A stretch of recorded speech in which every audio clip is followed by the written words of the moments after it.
khăm này bị sai khăm tới túi bê người đang ở đây vọt đây vọt tích bê cha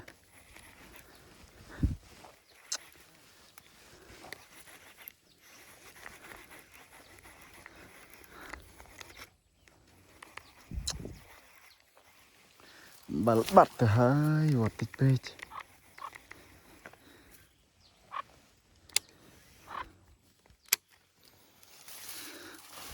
như vậy thấy đi chèm thế nè nói chuyện thông thông bê mẹ là nói tôi chẳng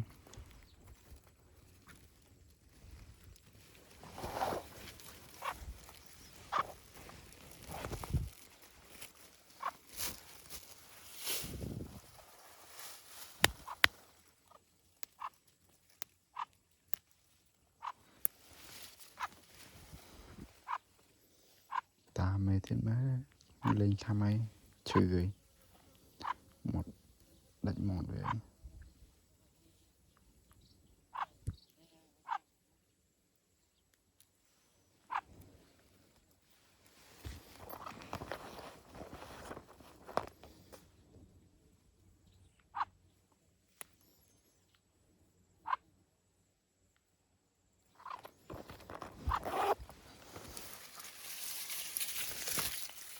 trời nó trơ đây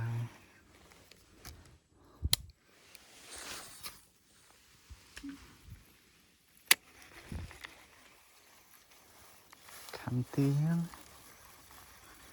tại vọt ở đó